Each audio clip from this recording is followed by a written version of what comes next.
Welcome to the Homeschool Together podcast.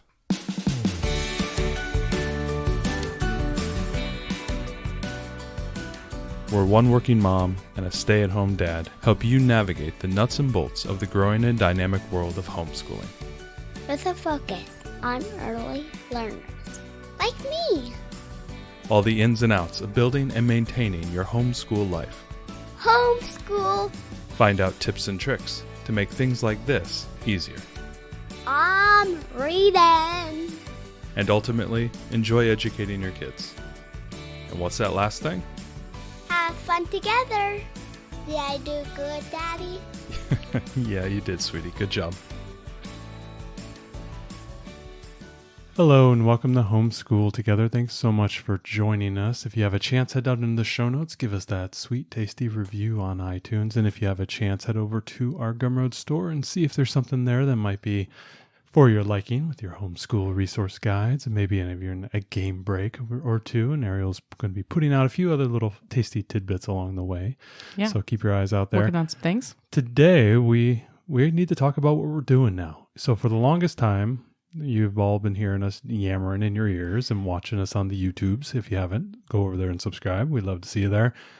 Talking about the Around the World journey. Well, our Around the World journey is done, and we just got done talking to some... Although we are still milking that stone as we are continuing to review the chapter books. Exactly. We realize that, for those of you who are just starting this journey, if you're doing Build Your Library or Torchlight, either one you're doing Around the World, you're asking yourselves which books to buy. And we did a couple of great videos about spines and alternate spines and things for both programs that you should buy, but we didn't do chapter books. So to save everyone having to listen through like an entire 30 minutes on each country in order to find out should you buy this chapter book or not, we decided to do these really short reviews of chapter books or chapter book series. So we've released Greetings from Somewhere and Zoe Sassafras and Mercy Watson. And so we're starting to meter out a few more. We're going to be doing them all just so that we give you kind of a concise, should you purchase this or not, basically. Exactly, Then that will actually conclude our coverage of this Around the World study. We feel we have been very comprehensive. We have been very comprehensive. For those of you that are doing it, I'm sure it's been great. For those of you not, you're probably like, come on, get on with it. And speaking of getting on with it,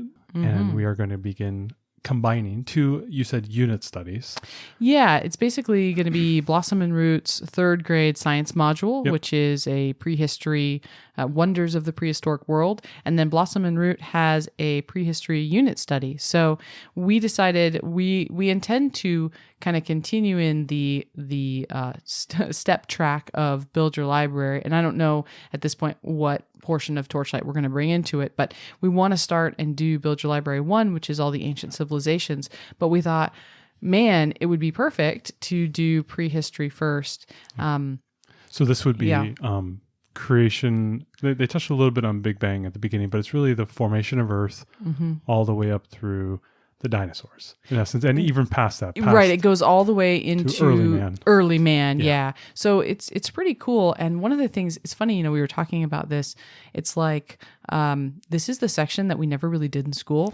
We were talking about this. We're excited to kind of do this with her because we did dinosaurs as elementary students. Like I think a lot of elementary school students do dinosaurs.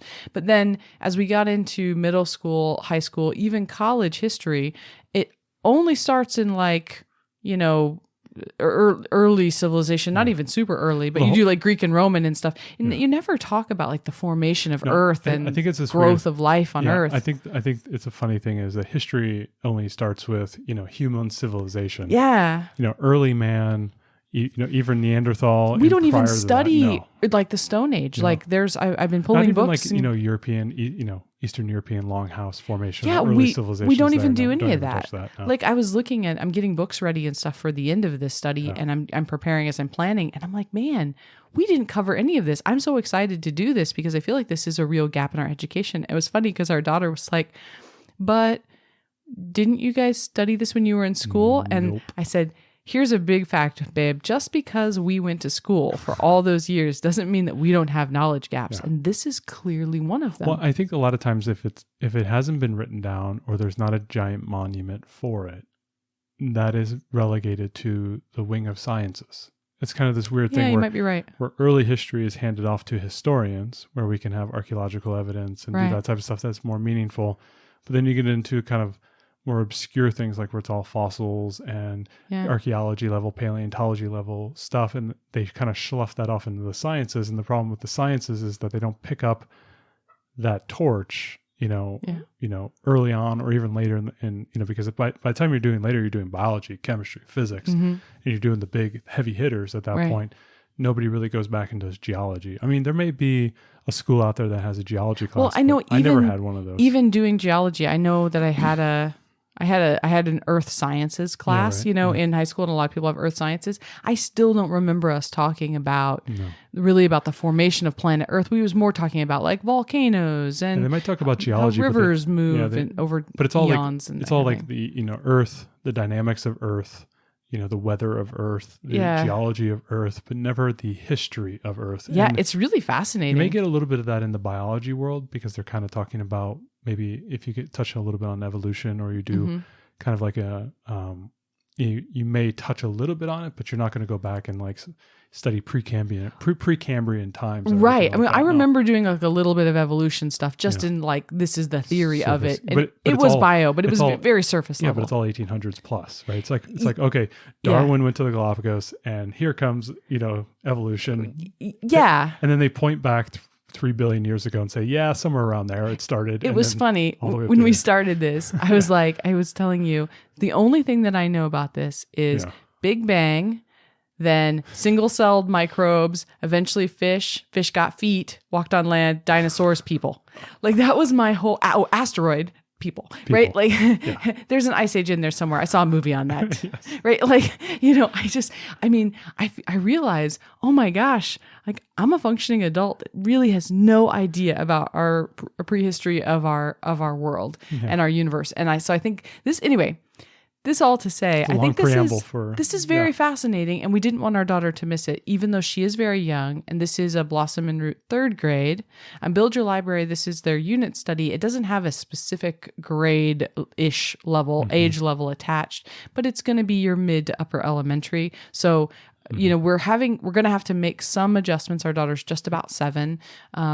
But we still think that this is really valuable to do. And we do plan to come back around to this when her sister is this age, and she will then be almost 10. Well, and the thing that is, will be kind of a nice way to come back to it. yeah, I'm carrying her sister along with it a little bit as well. Right.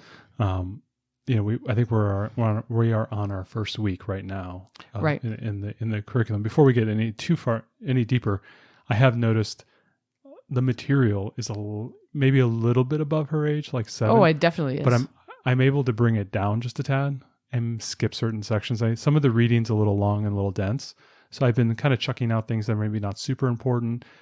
We have some really good spines. We'll talk a little bit about them maybe along the way. I think we've committed to each other, you and I. Yes, we've pinky committed. swear, a little pinky swear.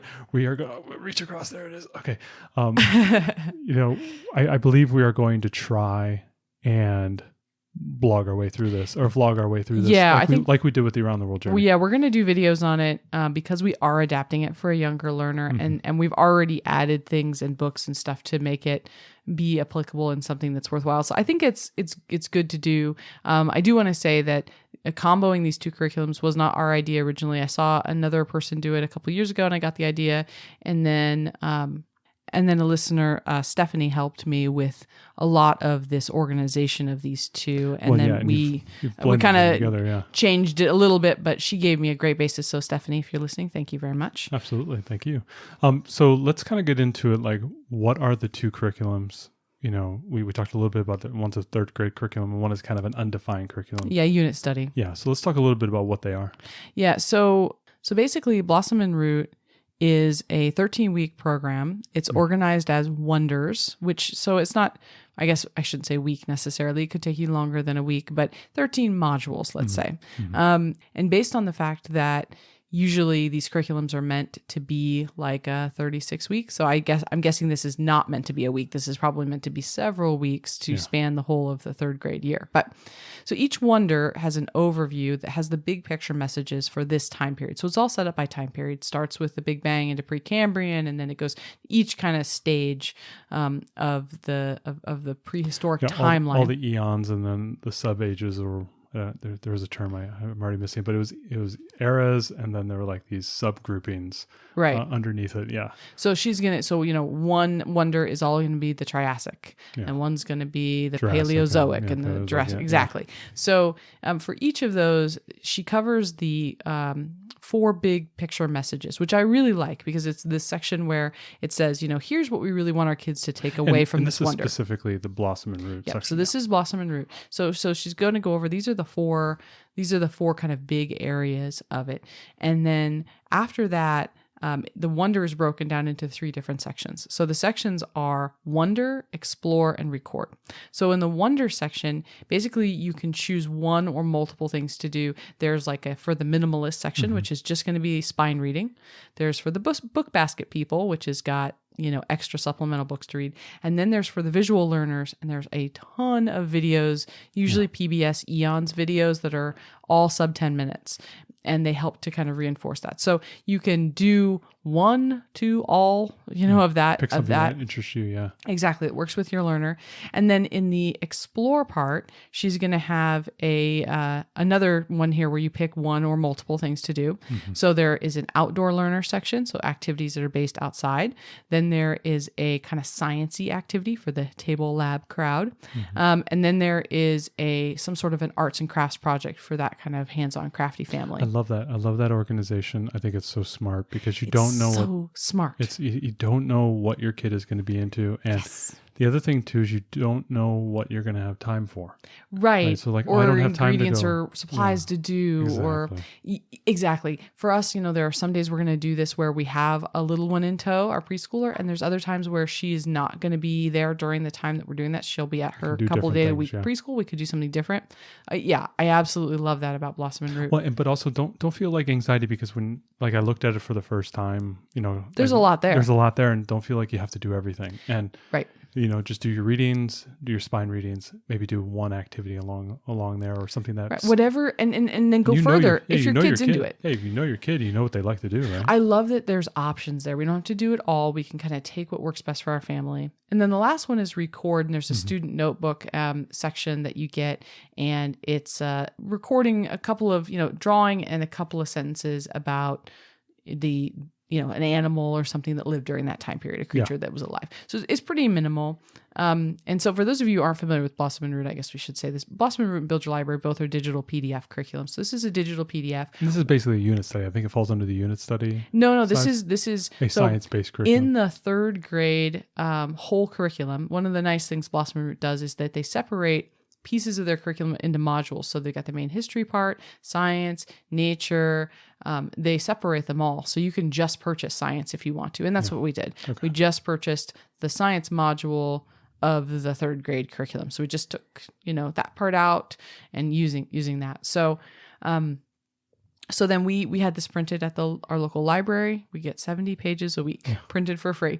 You can send it. So if you're not print at your library, and then we just put it in a 3-ring binder. So it worked out really great. It's been really nice. Thank you for doing that, because it has been nice to just say, okay, here it is. It's laid out. And what you were able to do is and we'll get into the Build Your Library description of what it does, but you've been able to kind of piece it together so that they're all aligned. Right. It's basically in the order that to which you will do it. Yeah, I've been just going, okay, page, done. Move on to the next page. It's been really nice, and it helps me with my flow, especially with being we're very busy right now. I got the parent partnership, I got this curriculum, I got math, I got reading, I got sports, and I've got the little one. She's starting her Blossom and Root curriculum. So I'm really busy, and it's really nice to have it just print it off and outline, and it does make it easier for me. And rather than having to go have it bound, we printed it for free at the library and put it in a 3-ring binder. So you can do it very cheaply. Super nice about that. Yep, absolutely. So let's talk a little bit about the Build Your Library. So Build Your Library as a unit study, and this is a 6-week unit study,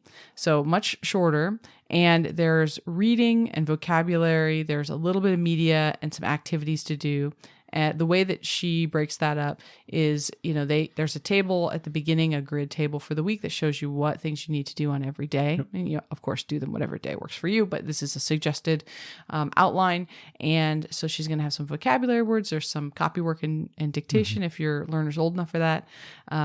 There's a few activities, like the first week, it's making a fossil. that kind of currently thing. drying on our, Right. our shelf right now.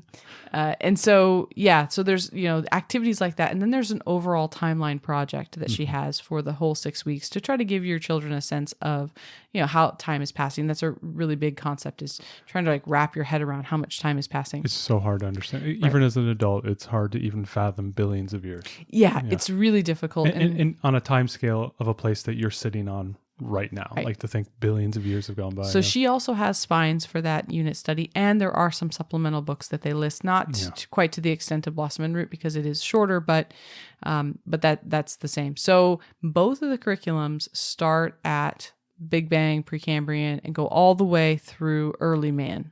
So they both cover the same time span, one be at 13 weeks and one at 6 weeks. Absolutely. The thing that I like about it is it's broken up by the days. Now I've just gone through the first 3 or 4 days. Right. Our learners a little bit young to go off and find definitions. Like you said, there was a vocabulary section. For me, I use that as kind of like this guide to go and do some YouTube searches or some image searches and stuff. And there's these really nice activities that are also included as well that super easy to do. Today was like a cut and paste thing. So we were looking up definitions of those words. We were looking up different types of fossils. Like there's a mold fossil and a cast fossil and like different types of fossils. So we had to look them up, look at the pictures, did it match? And we had to like kind of match it and glue it on there. So it's just kind of a light thing.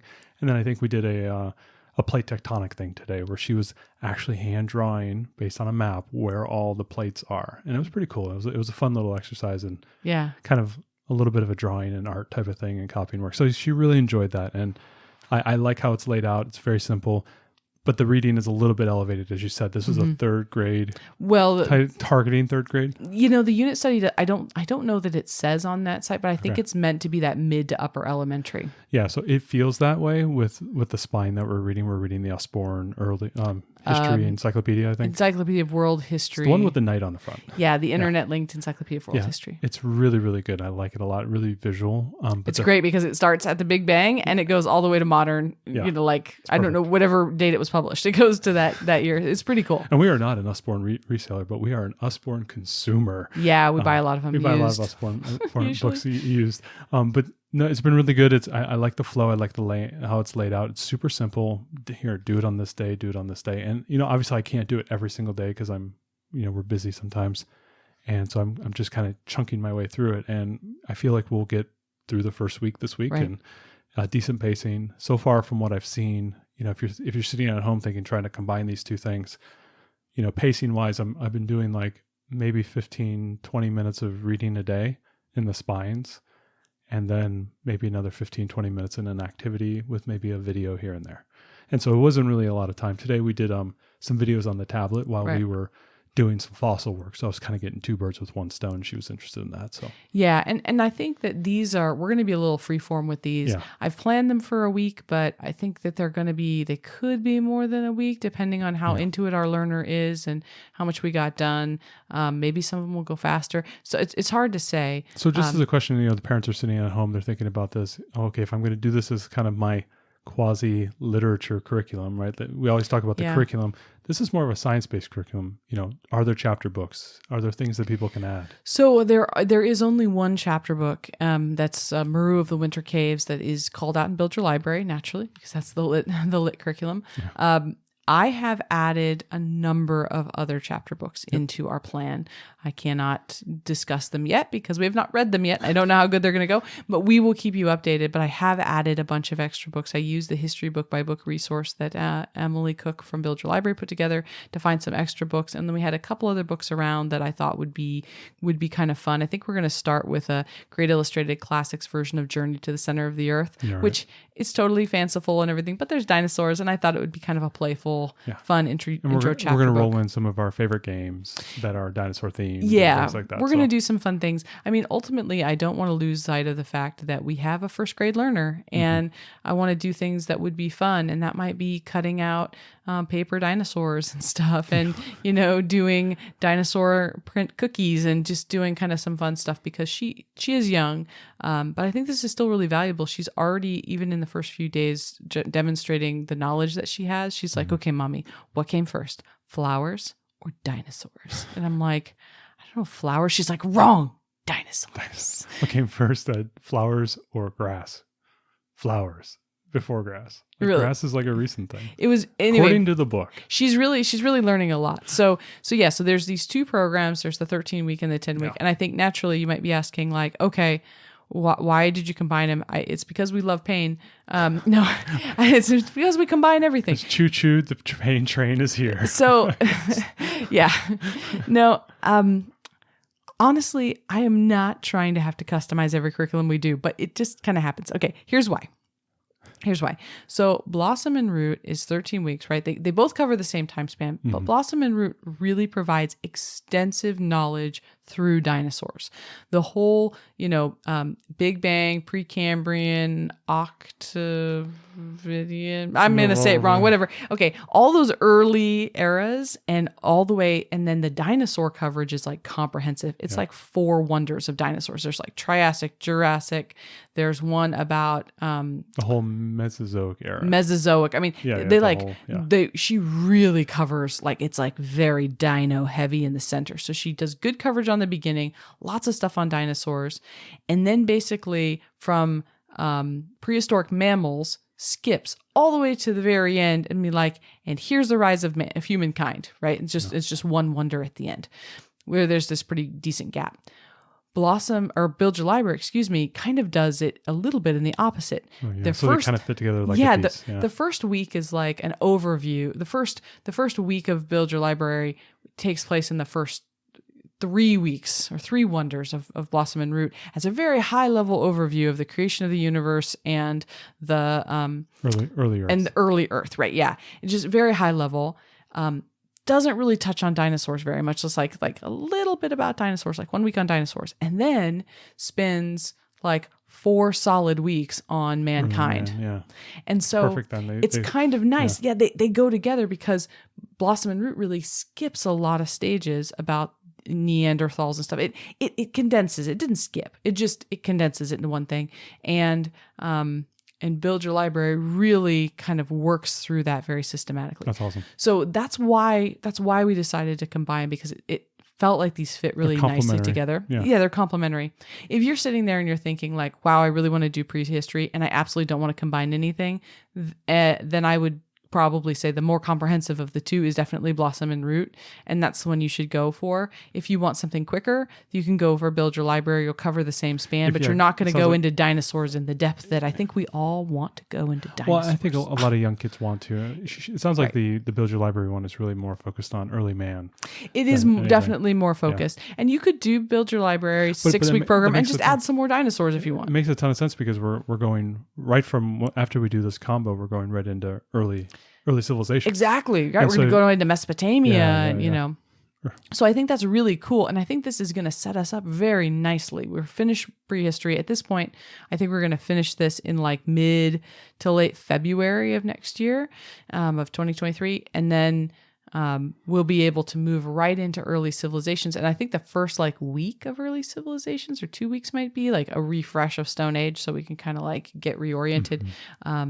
But I think it's really, it's nice in that it gives us a good springboard to like, so let's start talking about, you know, early civilizations, and we'll get into Egypt and Greece and Rome and all that fun stuff. China and all that stuff. Yeah, it's going to be really fun. I think it's a good thing. And so we're going to be putting out some videos. I think we're going to go every 2 weeks or so and do kind of a wrap up based on, you know, what we think about the books that are available there, kind of what activities we chose to do.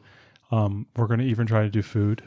Yeah, we're gonna do some food attempts. Obviously, with the Precambrian time, we're not going to be going out and getting bugs and eating. I think there's an activity of like making trilobite buns, though we might do. Like that, yeah. I mean, we're going to be doing fun, kind of crafty foods, not food. Not foods they would eat then, obviously. Roasted T-Rex. Yeah, no.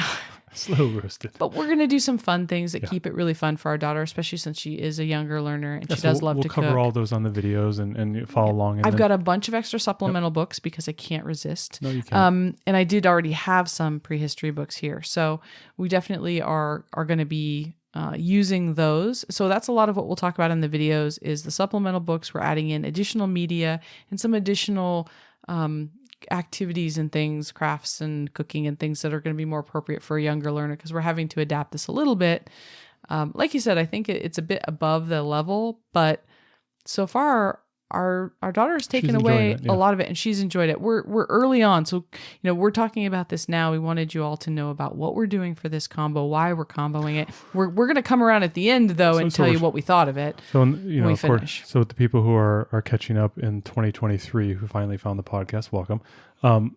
We're starting this at the end of September, and we anticipate this to end sometime in February time. That's what I'm thinking. So we're thinking it's going to take about 4 months to do. Yeah, and I think mostly that time range is a lot of it is broken because up by holidays. We're going right through the holidays, and those are always just not.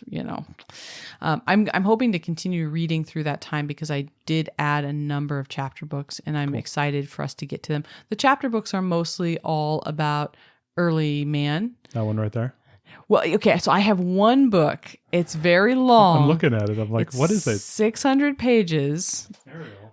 But first grader. Okay, well. I'm looking. I have it in my hand. The Kin. She has let me read a lot of long things to her, and I think we could read this one 200,000 years ago. This is an old book, Ariel. So this is a story. It's a story of a group of kids in prehistoric time, early man in Africa. So YA mammoth hunters. Yeah, they get separated from their clan or whatever. And so anyway, it looks really cool.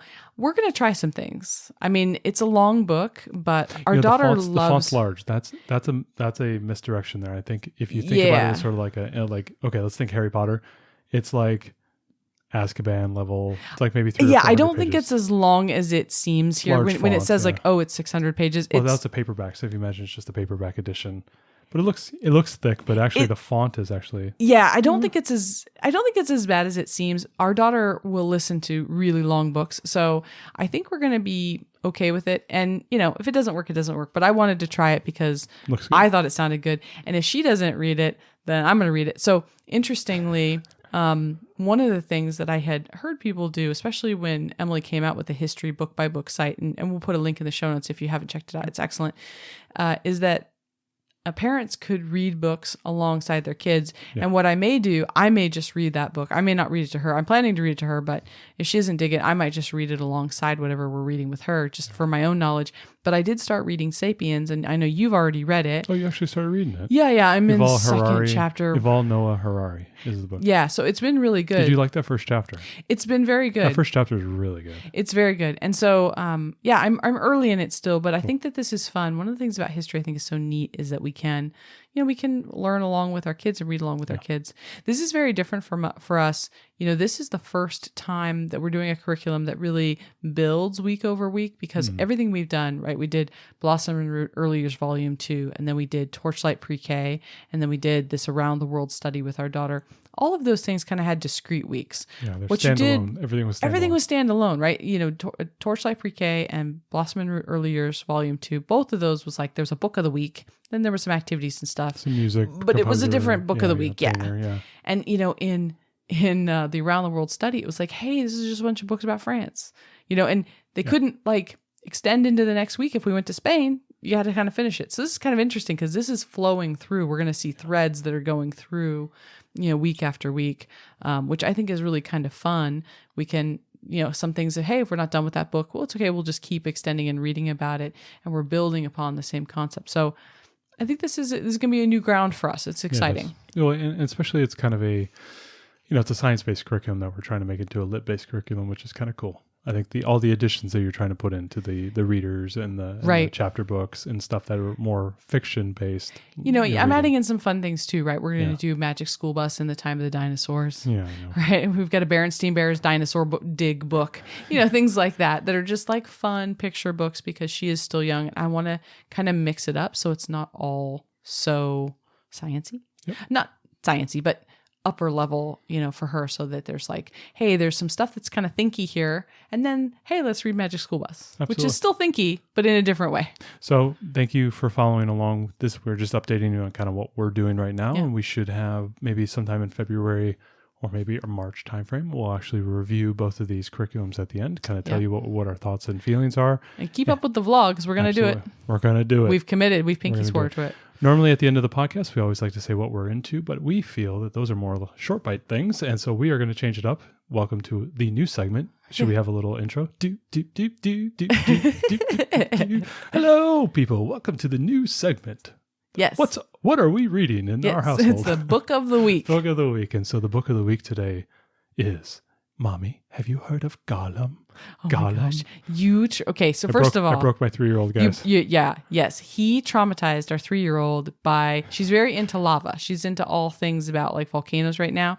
And he was telling her about Gollum the ring. No, she said, Daddy, is there lava in Lord of the Rings? And I said, well, yes, there is. Let me show you a scene. And because we were talking about watching the Rings of Power. Maybe. We were talking about watching the Rings of Power. And I said, I was the dumb dad. Yes, and I said, hey, so dumb. There's this really cool scene at the end of Lord of the Rings where Frodo has to, spoilers, cast the ring into into Mount Doom. And I said, there's a fight with Gollum and there's lava. And so I showed her the scene and she was like, no, Daddy. Yeah, you traumatized her. I did, So yes. now she's like asking all these kids on the playground, do you know Gollum? Do you know about Gollum? Gollum is scary. Well, then do you know she asked, Gollum? We had a little. She had nightmares for nights about that. Listen, guys, I'm sorry. We all make mistakes. Listen, we all have That our was a very faults. big mistake. And then she remember she asked you, we had a baby over, and that little girl was like, she was like 6 months old. She goes, Daddy, does the baby know about Gollum? Yeah. She's very like concerned about who else knows about this Gollum. traumatic thing.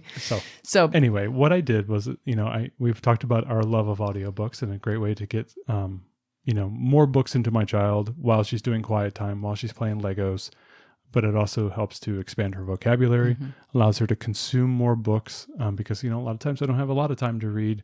You're reading every night with her for, a good amount of time. I'm reading during the day. But sometimes I feel like because our schedules are so busy that we don't get as much reading as she would want. Right. And she is a bottomless pit on how much you can read to her. And so, and we have a preschooler that doesn't like allow us to sit and do the kind of reading time I think we all want to do and we used to do. We used to. And I think that's probably, an issue that a lot of parents have when they have multiple kids coming along with the homeschooling. But so we've been doing a lot of audiobooks, and her and I share our audio account. And I wanted to, in preparation for Lord of the Rings, we did this kind of you and I did a follow along reading on like the Lord of the Rings subreddit on the Second Age through the Silmarillion and all this stuff. And we were reading some appendices things, getting prepped for the Rings of Power show.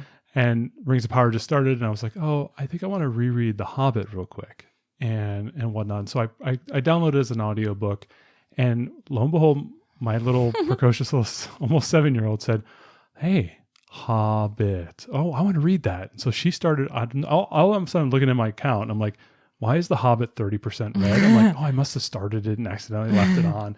And my daughter's like, oh, no, I've been reading The Hobbit. And I'm like, what?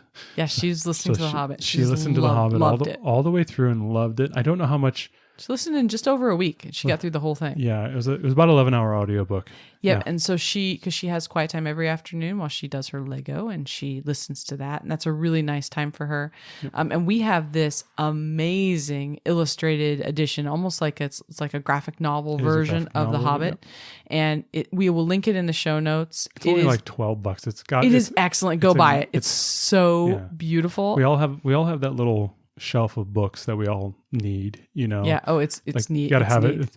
Ariel's staring at it right now. There's some Dostoevsky and Tolstoy, a lot of Cormac, and we have Lord of the Rings up there. I got some Ursula Le Guin or C series. Yeah, I got Anna Karenina, Lord of the Rings, and right up there is that graphic novel edition of The Hobbit. It is beautiful. You bought it because you saw it and you were like, man, I want to get this because at some point she's going to really... I want to read it to her. I want to read this to her. I did. I've read it twice to her. So, and she was younger then. She was young. I don't think she appreciated it as much. Yeah, she didn't really understand it. But this time, as she was listening to the audiobook, she was using the graphic novel and following along with it. With the pictures, yeah. With the pictures. And it really helped. So kind of a cool idea if your learner is going to be doing something with an audiobook that does have some sort of illustrated edition or graphic novel, they can kind of follow along. A great example of that, I think, is the Wings of Fire series. They have both a print edition. There's audio editions because I know our daughter listened to it, but I think they also have graphic novel versions of it. So, if they're listening to it, then maybe they can flip through the pages and follow along as well. Maybe just it's a nice little wrinkle if you're thinking about trying to add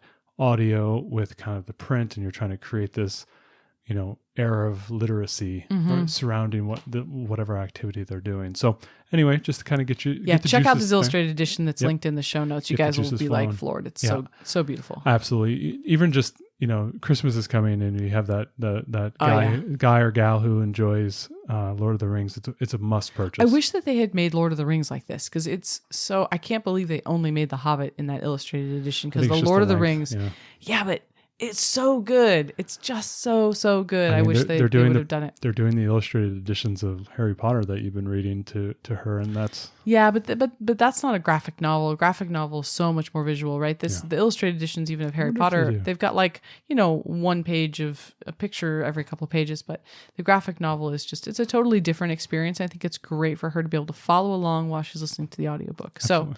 So, that's our book of the week, The Hobbit audiobook and the graphic novel version. Thanks so much for joining us today and making us a part of your homeschool journey. Please engage with us on social media.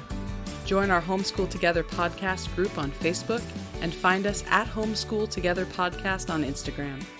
We'd love to hear your feedback, questions, and recommendations. Until next time, Happy homeschooling!